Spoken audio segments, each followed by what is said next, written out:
What is good, YouTube? It's Joey, and today we're continuing the off-season outlooks, breaking down each team's off-season division by division. And today we have the AFC East. Make sure you like and subscribe, comment down below, like the video, push it out to more people. Really helps me out a lot. Appreciate every single one of you. Every single one of you are important, and you all are amazing. So without further ado, let's get into it. So the Bills signed Mitchell Trubisky to a 1-year, $2.5 million contract, $1.5 million guarantee with a max value of $4.5 million. So obviously not the starter. Trubisky, the only player in NFL history to win an MVP award. So, I mean, high-profile backup. Josh Allen should be looking out for a starting job because it is in major jeopardy. Okay, all jokes aside, no. Gives them a good backup, low money, low risk. So, definitely an upgrade over what they had in like Matt Barkley. So I like the deal for the Bills. Matt Breida, 1-year deal. Again, low risk. Matt Breida, when healthy, has that game-breaking speed, but he's not going to be your bell cow back or anything to make a major difference. So, these two moves, I'd give them a B. They're not going to be starter, high-profile players, but again, low-risk guys who, if you need them to step up down the depth chart, then they can do that.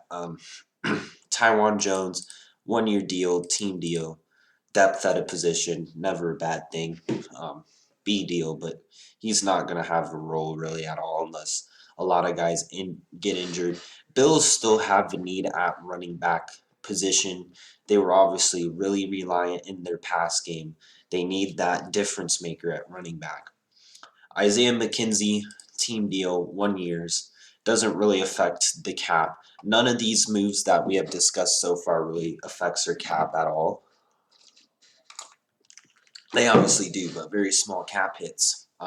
So McKenzie went off against the Dolphins, had some good games. More of a returner guy, but can make some big plays as a receiver, as a fourth or fifth option down the depth chart. So good deal. B plus on that one. Brandon Powell, team deal again, low risk, good depth, returner, good special teamer. Makes sense. Now a bigger one is Emmanuel Sanders, 1-year cheap deal to replace John Brown. He doesn't have the speed that John Brown does, and he's on the older side, but he can still play. He was pretty good number 2 in New Orleans, and now he's going to be like a number. Um, it's going to be like this. Diggs is going to be the starter on the outside, the clear number 1. Then you may have Sanders on the opposite side, and then you might have Beasley in the slot, and Gabriel Davis may rotate in there. So another weapon for Josh Allen. Has a lot of good wide receivers. Passing game, again, should be good. They still have a need at tight end, but, also need a running back. But they do bring in Jacob Hollister. He used to play for Seattle, had some flashes, made some big plays, but he's not going to be a lead tight end. Not going to be an elite tight end unless he surprises everyone and breaks out. But low risk, so I get it. The Emmanuel Sanders thing, I would give it an A. I mean, good replacement for John Brown. He's not really going to give you that game-breaking speed John Brown had, but he still has good route running ability, still good hands, still good reliability. So, Bobby Hart, 1-year contract, depth at tackle, always good to have.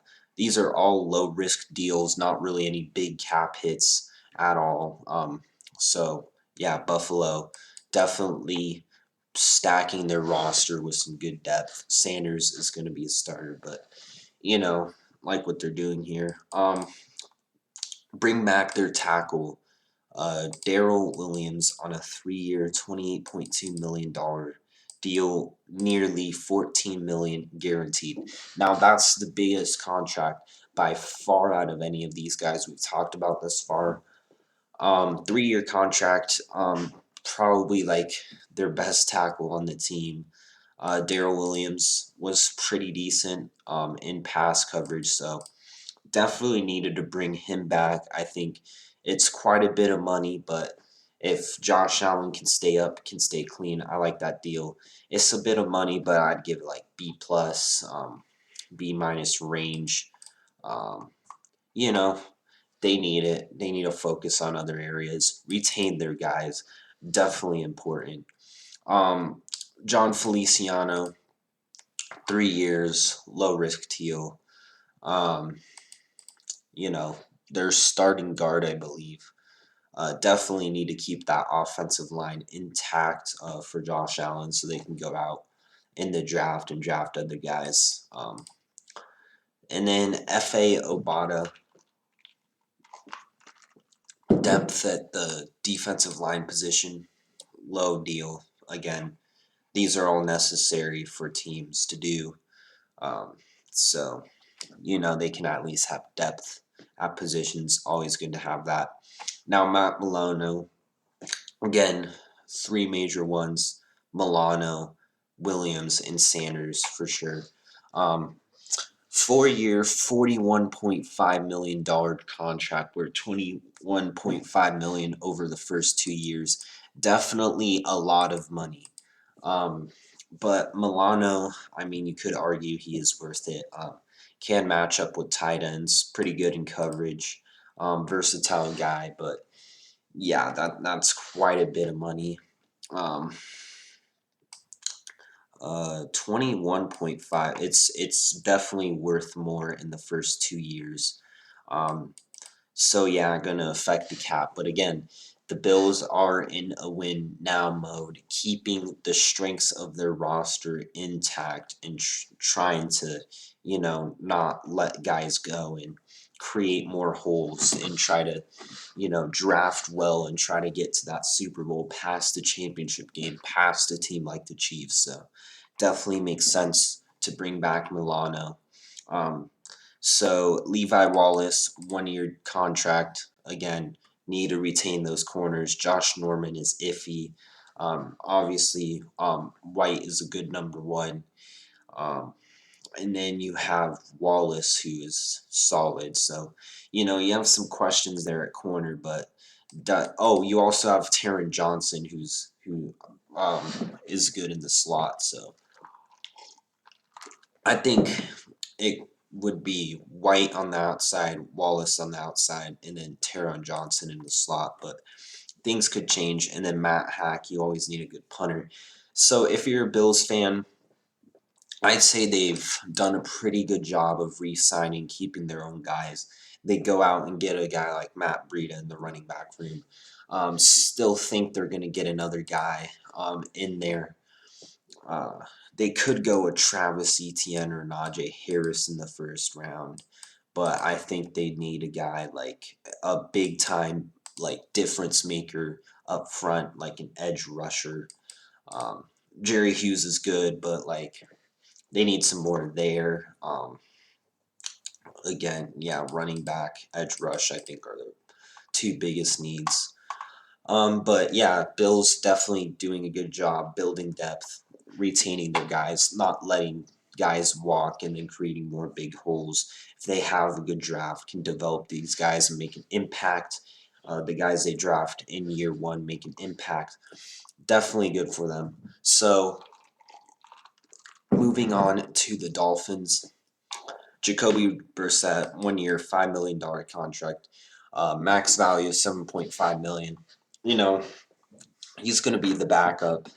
Might be a little bit of a quarterback battle in Miami. You saw that with Fitzpatrick and Tua. So he might start a little bit if they don't like Tua again and Tua struggles again. But, good backup. It's a little bit of an overpay for a backup, just a little bit. But, again, have that battle. Brissett can be a good mentor. Then you move on to Malcolm Brown, 1 year, $1.75 million. Dolphins still need a running back. They let Breida go. The Breida Howard thing didn't really work out, so they need a reset there at running back. Malcolm Brown's decent, but they would need a complimentary bell cow back. Matt Collins, depth at receiver, team, low risk deal. Yeah, understand it. Tackle, depth, they released, or they got rid of Isaiah Wilson. So Panky here, low risk deal again, filling up the roster. So yeah, they traded for Isaiah Wilson and they swapped 7th round picks, and then they released Wilson. So Wilson off the field issues, bust of a 1st round pick, really needs to pick it up to revive his career. But yeah, it makes sense why they move on. Isaiah Wilson, disappointing player. Will Fuller, this one's the big one. 1 year deal worth up to $10.625 million guaranteed with $3 million in incentives. Now, I like this deal, but I don't like this deal. Will Fuller has been getting better. Before he was just a guy that had speed and can beat you deep. But now he's kind of developed his game to where he's getting better at route running. He's getting better at catching, reading the defenses, understanding where to be. It's just he needs to stay healthy, and this is quite a bit of money for 1 year. And they really needed a wide receiver. Will Fuller's a great weapon for Tua, but he's just that deep threat. And Tua doesn't really have an arm, so it's going to be kind of a concern for Tua to try to get the ball down the field to Will Fuller. So that's going to be interesting. I'd give it kind of a C range. I guess I'm going to be nice, B minus, C plus, somewhere in there. But if Will Fuller does well, then obviously grade goes up. But if he gets injured and doesn't really work out in the system, and they doesn't really develop the connection with Tua, yeah. And then if he has a great year, then he's going to be commanding a big contract with long-term money. So, Will Fuller helps the team. You just gotta hope he stays healthy and Tua can get it downfield to him. But Circa bring their center back, or they bring in a center, 1 year deal, low. Not really the best center, but they lose Ted Karras to New England. So Adam Butler, they bring him in from New England. I think Adam Butler was a decent nose tackle. He is big, can create a presence up front. A little bit of money, but again, a need, depth. So always good to do that. So far, the Dolphins are doing all right in free agency. They trade for Bernardrick McKinney with the Texans, giving them.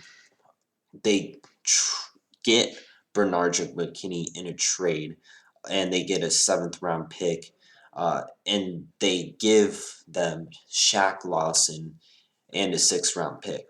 So the Dolphins are in a position where they definitely need edge rush because they lose Shaq Lawson.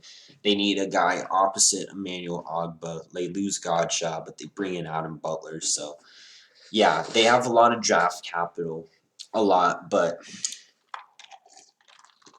they got their off the ball linebacker to play there. McKinney just needs to stay consistent. I think in a Brian Flores defense could definitely be better, but yeah, they get a Landon Roberts back, Brennan Scarlett, depth again, low risk. Justin Coleman, 1 year, $2.75 million, not a big deal. Corner depth. They got really good corners with Xavier Howard and Byron Jones, and then they get their punter. So Dolphins, I'd give them like a B grade so far. Didn't really go out and get anybody. Didn't really go out and get better. I mean, their big addition was Will Fuller. Again, bringing guys back, bringing some guys in for depth, you know, making the trade here. But yeah, I'd give them a B. You know, they're doing fine. I think they're kind of in that middle, like, oh, can we make the playoffs? But are we a contender sort of range? So, you know, B plus for the Dolphins. It's too early to see how players are going to perform, but Will Fuller, you know, is their biggest addition for sure. Replace Godshot with Butler. This trade here, you know, so Dolphins again. They they just got to draft well and give Tua what he needs. Give Tua some pieces on the offensive line. Give him a running back. Get an edge rusher. They have draft capital, and if they can just hit home runs on these picks, then the Dolphins could be a scary team. Now look at the Patriots, man. Look at this list. How long this is. So yeah, this is gonna take a while. They re-signed Cam Newton for 1 year. $13 million. He has a base value of 5.1 million, 2 million signing bonus, 1.5 guaranteed. There's just a lot of things. 8.5 million in incentives. So basically, Cam Newton's gonna have to earn a lot of his money. But yeah, they obviously like Cam Newton. Cam Newton's a hard worker. Cam Newton's gonna study the film. Cam Newton's gonna work work out hard, and he's gonna do whatever he can to help up the team. So again, Cam Newton, give him some weapons. They gave him a lot of weapons. So if he does well this year, definitely could be a quarterback they can keep for a while. He still has that athletic running ability. It's just that shoulder is a big concern. He can still throw the ball like 50, 55 yards, but it's kind of like his throwing motion's kind of labored a little bit. So, but Cam Newton with the full offseason to know the playbook and to have talented guys around him because we had no talented wide receivers or tight ends at all last year. So they bring back James White. I like this move. I like this with the Cam Newton move. Cam Newton move I get a B, but this move I gave an A. James White is one of the better receiving backs in the league, and you get him on a cheap deal. Again, like it, you can have him. I believe he's a nice complement to Damian Harris. Harris can be that power back. White can be that receiving back. So definitely good there. Nelson Aglor, 2 year, 26 million, with a base salary of 11 million, 2 million in incentives per year. So I think it's a little bit of an overpay. I mean, 13 million. Aguilar's had some drop concerns, some drop issues, but had his breakout year last year. Patriots just had all this money sitting there, so they decided to go out and spend it. Again, not a strong number one option, but he's probably going to be their number one unless they draft somebody in the draft. But Aguilar's got that speed. They were missing speed last year. He has that big playability, getting better at just catching the ball, making people miss. If he can just stay consistent, again, I think he could produce. It's just like the thing is, can Newton get him the ball downfield? Will he fit in the offense? That's going to be something to see, but I give it a B minus. You know, I feel like they could have gotten another guy out there, but Aglor definitely brings them something they were missing, makes them better. So again, good move for them. Kenji Bourne, 3 year deal worth $22.5 million. Kenji Bourne, you know, he's been getting better. He's a good number 3 option. Been getting better with the route running and getting open. So it's a little bit of an overpay, I feel, but again, New England has all this money. Bill saw Brady win the Super Bowl. He's like, hey, I'm going to see you guys next year there. Let me get my team ready. So another weapon for Newton. Don't hate it. It's a little bit of an overpay. B- range. Um, Hunter Henry, though, 3 year, 37.5 million, 25 million guaranteed. A lot of money for a guy that if you might not know starts. So they might be playing two tight end sets quite a bit. Hunter Henry is a great receiving tight end. Definitely a good weapon for Cam Newton. Can be a good weapon in the red zone. They struggled in the red zone when it came to throwing the ball. So, yeah, definitely helps them there. Helps them get better. It's a lot of money, but New England just had a lot of it sitting around there. So, um, definitely definitely bolstering the roster. Jonnu Smith got paid more than Henry, I believe. 4 year, $50 million, 31.25 guaranteed. So Jonnu Smith is that run after catch tight end, is that good receiving. So they have two good receiving tight ends, two guys that can block, two guys that can make a difference. Um, you know, yeah, the Patriots are getting better, so definitely good if they want to win now. If they believe in Cam Newton, I definitely think they can win now because that offensive line is looking good because they get Trent Brown in a trade with the Raiders, um, along with the seventh round pick, and all they have to give up is a fifth. I love this trade for New England. I'd give it an A because fifth round pick is not that much. It's not. Um, you know, yeah, I like this trade. Trent Brown, when he's healthy and when he's on, he's one of the better or best right tackles in the league. Good in the run game, good in the pass game. And they also bring back David Andrews on a 4 year, $19 million, 6.5 guaranteed. I think this is he could have definitely gotten more, but I think they did a good job with this contract. David Andrews, one of the better centers in the league, helps keep that interior stable. But the thing is, that's what I don't understand. Like, they go out and get Ted Karras, get two centers, get two tight ends. So, like, you know, 1 year, $4 million, not that much. But again, like, Andrews is better than Karras. But I'm just saying, like, I thought once they got Karras, Andrews was gone. But they get Deatrick Wise, 4 year, $30 million, $10 million guaranteed. Not he's a decent pass rusher, but not one of the premier pass rushers in the league, defensive ends in the league. Yeah, I think it's a little bit of an overpay. I'd give it a C. I don't really think they had to throw a bunch of money like that against him, but again, position of need, so. They get Godshaw, 2 years, worth up to 16 million, 9 million guaranteed. Um, Again, I give it like a B. He's not like one of the premier nose tackles, but again, they struggled up the middle last year, and get a big guy in there would really help them against the run. Uh, that's what Godshaw specializes in and could help with some interior pressure.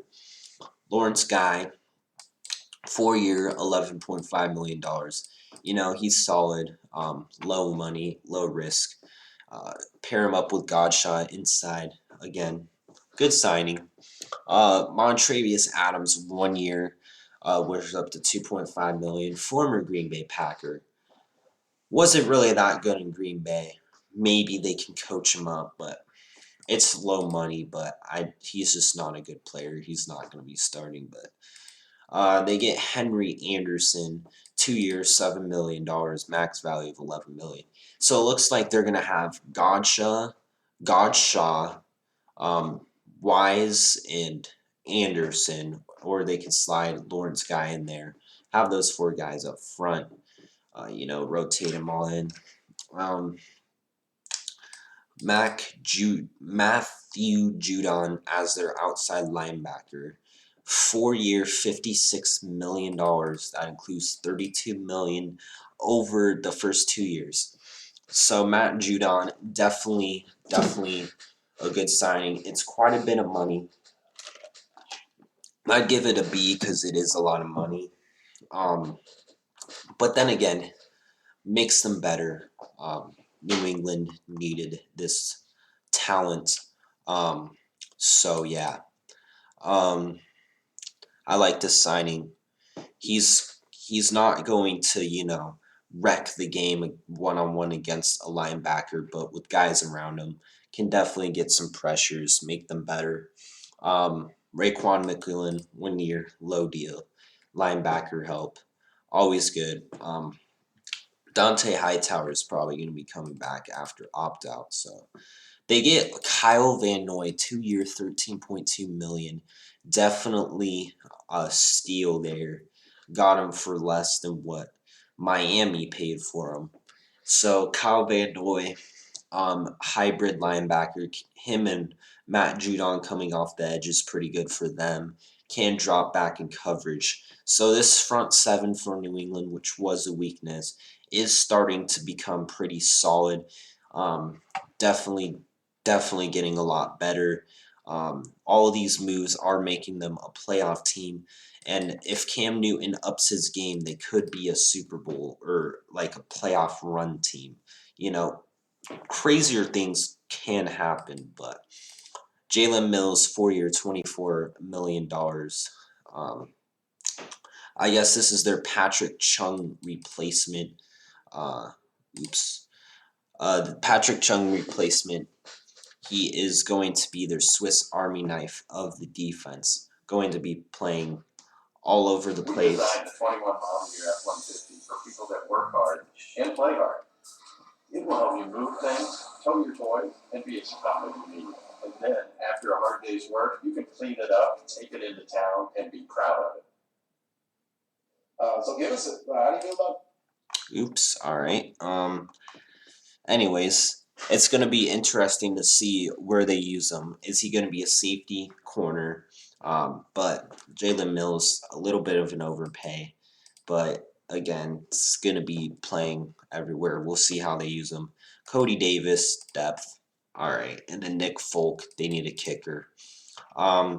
So, yes, Patriots, I give them an A minus. They get a lot of guys. They make their team a lot better. Kind of seeming now more of a Super Bowl or bust team. They get their quarterback on the 1 year deal. They fill up their roster. They get a lot better. They don't add the most top end talent, but they add a lot of solid to good players.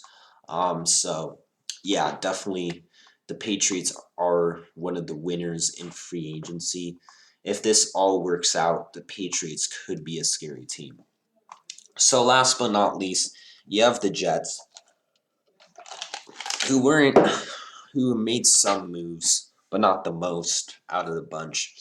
Josh Adams, depth, okay. Kind of needed running back. They get Tevin Coleman, 1 year, $1.1 million. I give it an A. $1.1 million's not that much money at all. $400,000 guaranteed. Not going to affect their cap situation. Not going to affect them down the future. And Frank, they needed running back. Like, they don't have anyone good there. So Coleman's not an elite lead one back, but he's definitely a solid back.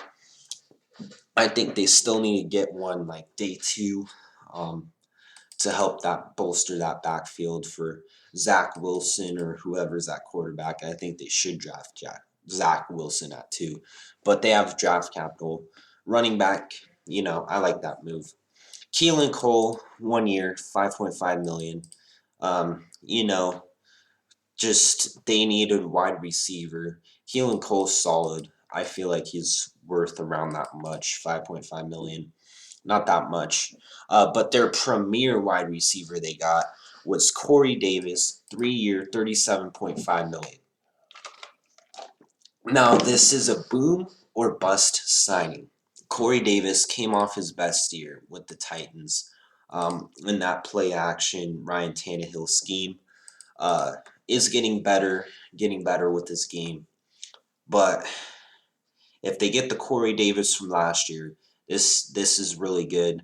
But if they don't, if they get that bust, then it's a boomer bust deal. I will give it a B minus. It's boomer bust, but definitely makes them better.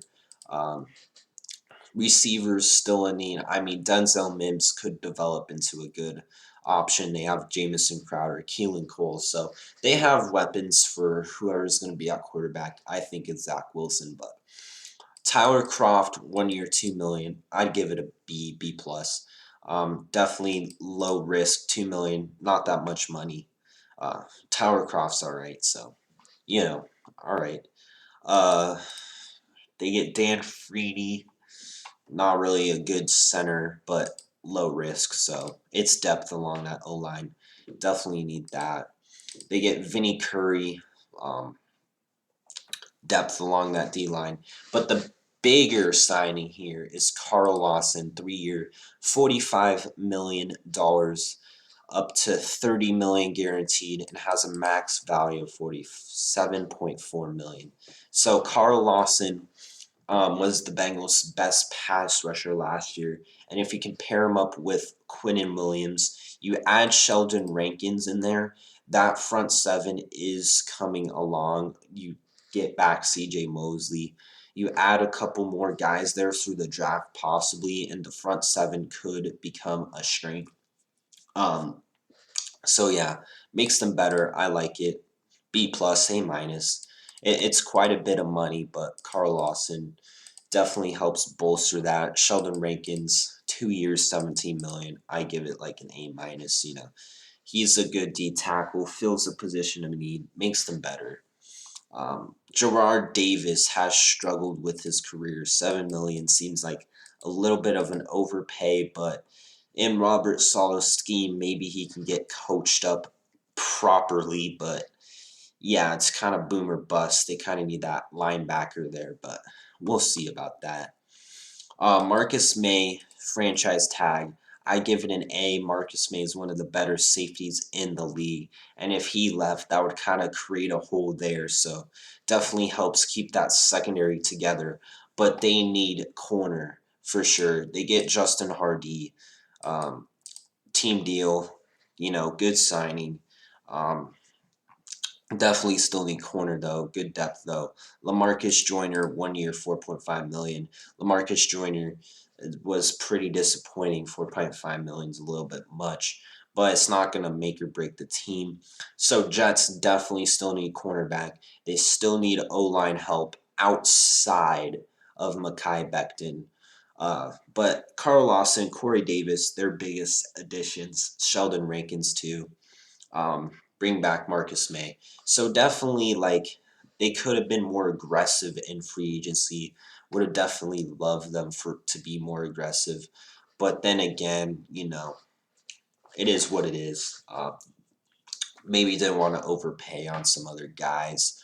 But if they hit the draft, they could definitely speed up this rebuild quite a bit. Get their franchise QB. So yeah, AFC East, definitely interesting. Bill's just trying to keep the crew together, adding a guy like Emmanuel Sanders, a couple new guys. You know, Bill's just trying to keep the crew together, don't create a lot of holes. Good strategy. Um, uh, and then just try to fill their other needs in the draft. Dolphins add Will Fuller, but then they're trying to keep their roster together while trying not to be too aggressive. Boomer busts moves here. And then New England's just trying to go all in for a Super Bowl pretty soon. Getting a lot better, one of the most improved teams in this free agency. So, if they improve quite a bit and show they're a contender, definitely good free agency for them.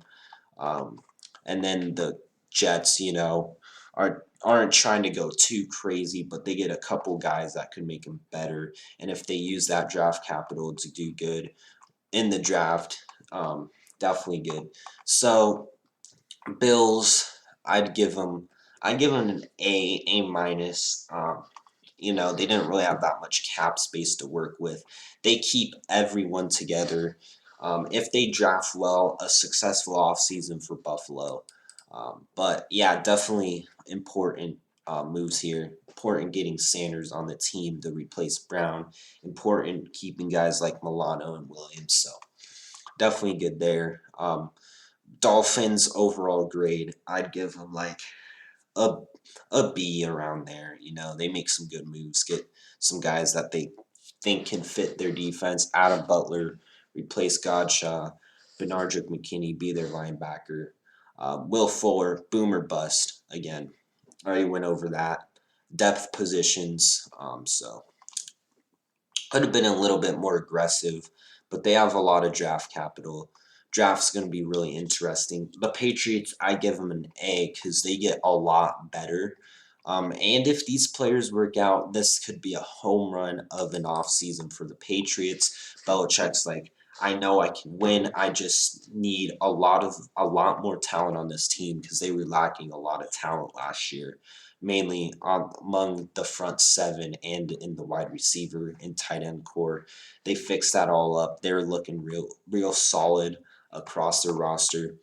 Um, them and the Bills are going to be fighting for this division. Dolphins could be in the mix. Jets, this is going to be a really interesting division. Jets, if I'm going to give them a grade, I'd give them uh, a B minus.